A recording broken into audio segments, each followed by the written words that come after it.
Good afternoon.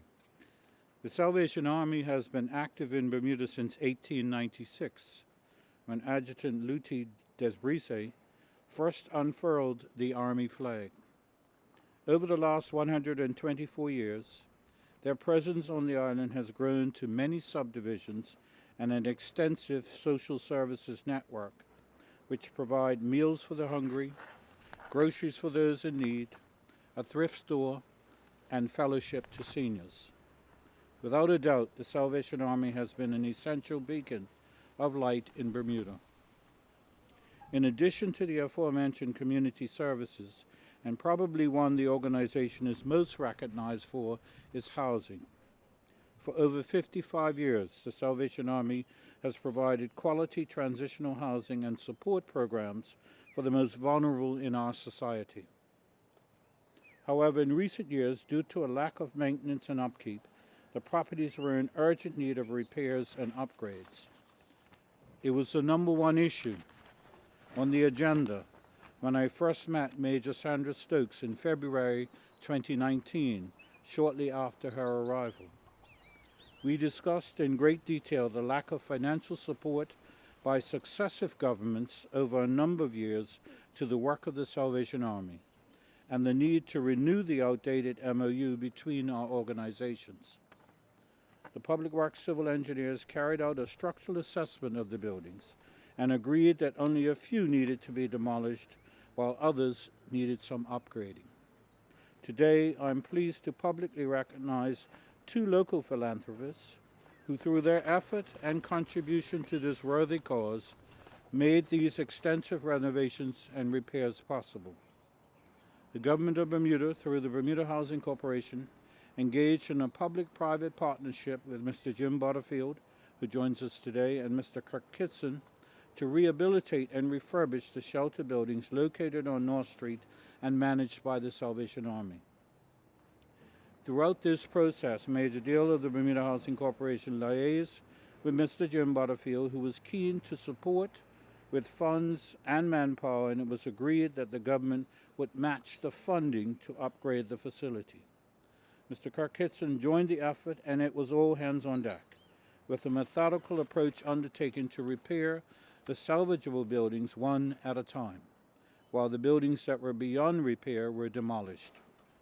At the same time building works were in progress, consideration was given on what style of replacement building would be ideal for the site. Many transitional housing options were considered. The Salvation Army and BHC agreed on what the replacement buildings would be, and I'd like to thank BHC Project Manager Mr. Keno Ferbert Jacobs for all the work he did in researching the replacement buildings. Significant work, including the replacement of roofs, repairs to walls and foundations, and extensive plumbing and electrical work, have been completed. 2 residential buildings housing the men and women of the shelter have been remodeled and refurbished, and the central building housing the administration staff, common areas, and the kitchen were repaired, and renovations to the men's shelter on North Street have been completed. To date, just over $200,000 has been spent, split 3 ways between Mr. Butterfield, Mr. Kitson, and the government. In addition to allocated funds, Mr. Butterfield and Mr. Kitson secured a number of individuals and firms to provide monetary or in-kind support, and I would like to thank them now. They are C.F. Batson Swan, A1 Carpentry, Bitco, Mansfield Brock, Gibbons Company, Gorham's, Gray & Company, The Hustle Truck, Richard Kitson, Bill Lang, Stuart Nisbet, Pembroke Paint Company, Pembroke Tall and Stone, and Jan Spearing. In the latter part of 2019, the Minister of Health, the Minister of Community Affairs and Sports, and I, as Minister of Public Works, along with our respective permanent secretaries, met with Major Stokes and 2 visiting colonels from Salvation Army Canada to discuss the state of the facility at North Street and ongoing support of the Salvation Army in Bermuda. During this meeting, it was agreed that the project was of the utmost importance, and in order to keep the lines of communication open, quarterly meetings would be held between the Salvation Army Bermuda and the responsible permanent secretaries to ensure All operational and building-related matters received the priority they deserved.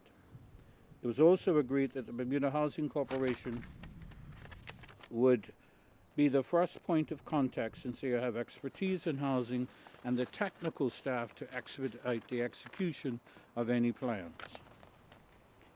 Furthermore, to support upgrading the facilities, the government committed to $1 million in capital funding in this year's budget. In addition to this sizable capital investment, the government increased its annual grant to the Salvation Army by $150,000 to $550,000 over last year to support additional services. Ultimately, as it pertains to the needs of Bermuda's vulnerable and indigent community, the government's primary objective is to ensure that the men and women in need of shelter and support have a safe place for refuge. I would like to again publicly thank Mr. Jim Butterfield, Mr. Kirk Kitson, and all those who contributed to this effort. Your contribution is much appreciated. I can say with confidence that as a result of this public-private partnership and the work that has been done, Bermuda now has the necessary facilities in place to meet that need and a commitment going forward to continue that support. Thank you, and I now invite Major Sandra Stokes to say a few words.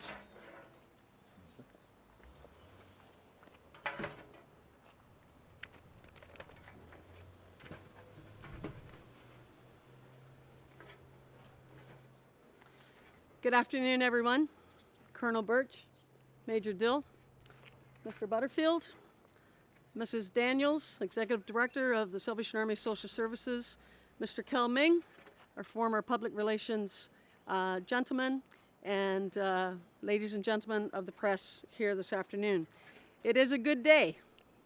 It is good to be here and to be able to share in this good news. Typically, we associate a journey with traveling. From one place to another, we have a destination in mind. And the matter of the shelter here in Bermuda has indeed been a journey. Going back to the early 80s, when these properties were first placed here, it was understood their lifespan would be but 5 years. So some 30 years later, the journey continues, and they're still standing, and we are. Just for your information and clarification, I think it's important for everyone to understand the property here belongs to the government of Bermuda, and the Salvation Army's responsibility is to operate and manage the shelter program.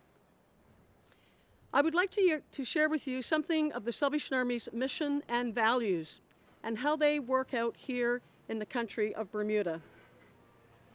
Our mission is to share the love of Jesus, to meet human need, and to be a transforming influence in our communities. How we do that, how we accomplish that, is by keeping in front of us the values that also belong to the Salvation Army worldwide. Those values that govern how we serve and how we give and how we meet human need are as follows: hope, service, dignity, and stewardship.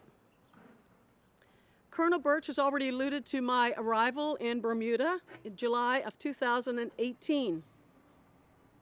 I well remember my first visit to this shelter site. I walked in and I walked out weeping. Weeping because they did not represent the dignity and values of the Salvation Army. And thus began the conversation with Colonel Burch and the government of Bermuda. I thought to myself, we can do better than this. The ladies and gentlemen that we serve deserve better than this. And we are doing better. Take a look around you today, and for those of you who pass by, we are doing better. We are doing better because of great collaboration with community partners. Mr. Butterfield, we are indebted to you for your investment of time and resources. Mr. Kitson, who's unable to be here today, we are indebted to you and the many other community partners that Colonel Burch just referenced.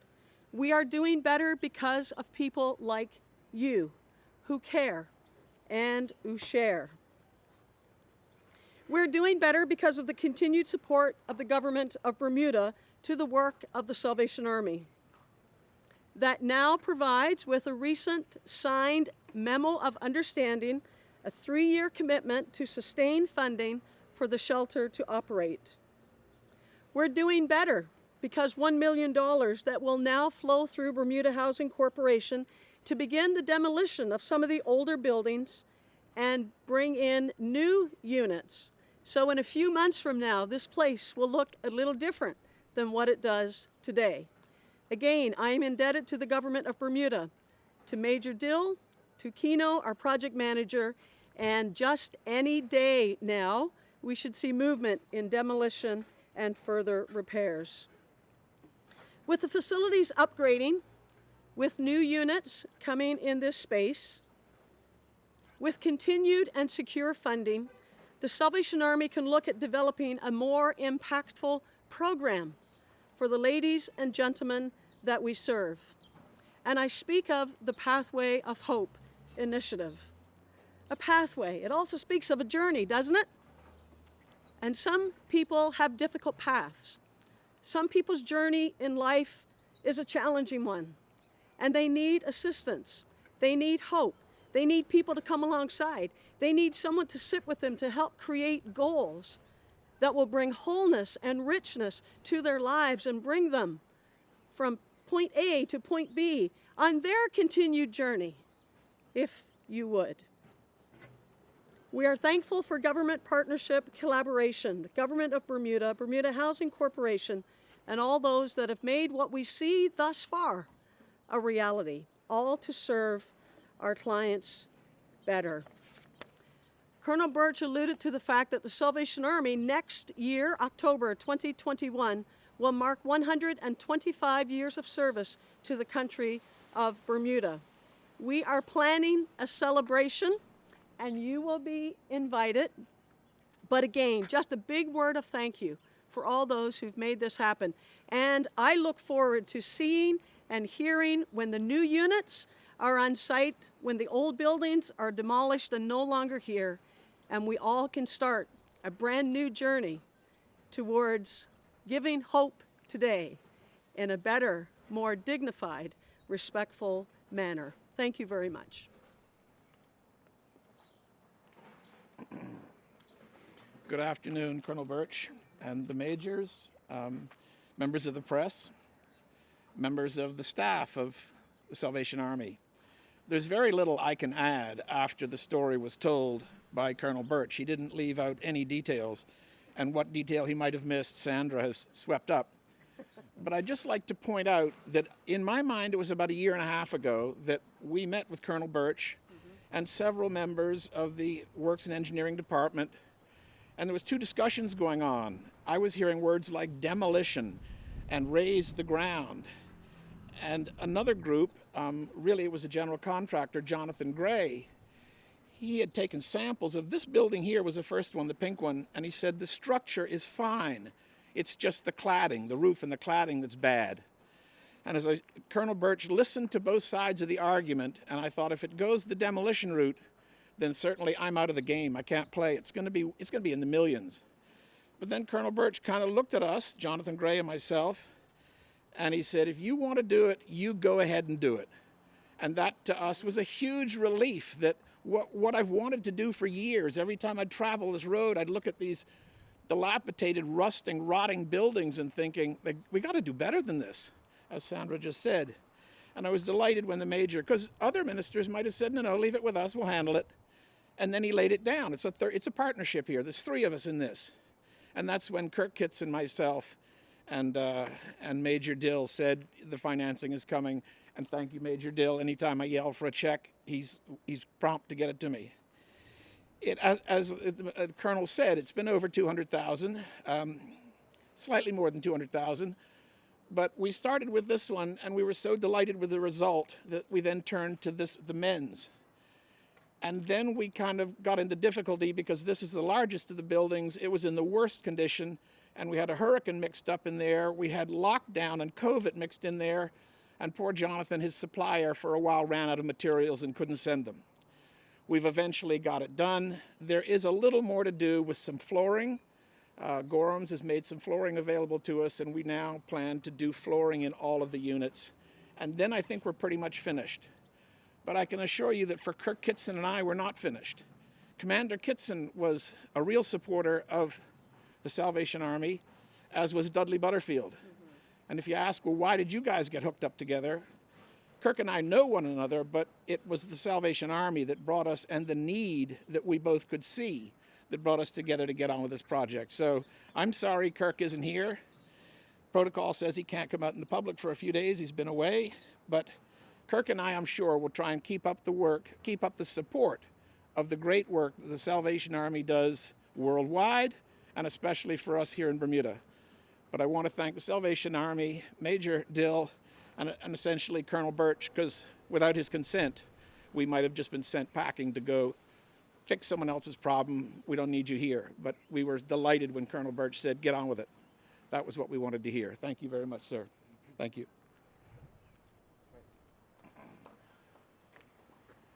All right, at this time, we'll take questions from the media. Please, again, speak up so that you're here. Thank you. Hello, Johnson Burch, hello, Gazette. Mention of new units coming in. Do we have an idea as to when they'll arrive, how large they will be, and how many people they're going to be able to assist? We were working toward that end with the difficulties that we've had on the dock, as well as the coronavirus. We're looking now at the beginning of the year to have the first units showing up on the island. And do you know how large these units are going to be, how many people they're going to be able to house? Keno Robert Jacobs is our project manager. I'll ask him to come forward to answer that question. Yeah, I guess so. Good morning, all. Good morning, all. Thank you for coming out. Yes, in the first instance, we're doing phase 1, which will comprise of 12 units or 12 individual rooms with inside 2-story new development that you'll see shortly. It also comprises of the bathrooms that service all 12 on both floors. And then basically once we get to that stage, we'll move into the further stages to develop out the rest of the site. And do you know where on the site these are going to be located? So if you look over my right shoulder, hopefully it's not too big, you'll see a dilapidated building towards the back. That site goes pretty far back there. So essentially we'll be setting up there. So essentially these 2 buildings here to my right and left will remain in place. And I guess we work towards the major.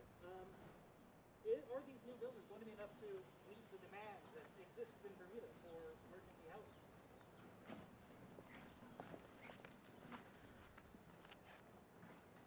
That's a very good question.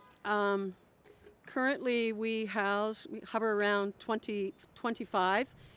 Pre-COVID, we could house a little over 30.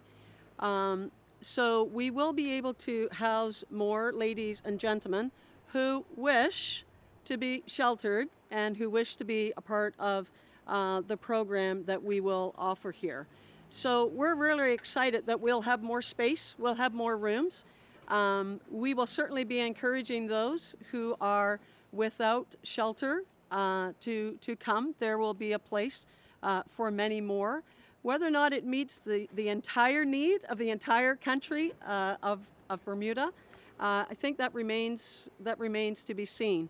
But we're very excited that we'll be able to offer greater services and more services to the folks of Bermuda. And how has the COVID pandemic affected the demand for Salvation Army services? So with our shelter services, we've not seen a lot of different in demand. Where we've seen a spike, sometimes well over 250% increase, is in our food banks. And that's consistent both with our food banks on the east, on the west, and here in Hamilton. But again, thankfully, Bermudians have responded, and those who can give well. And we're grateful again for some of the partnerships who were listed earlier that have helped with the shelter. They also help with our feeding programs. They help with our food banks on the island. So as a Salvation Army, we are indebted to the Bermudians and for the great generosity that they show on a daily basis.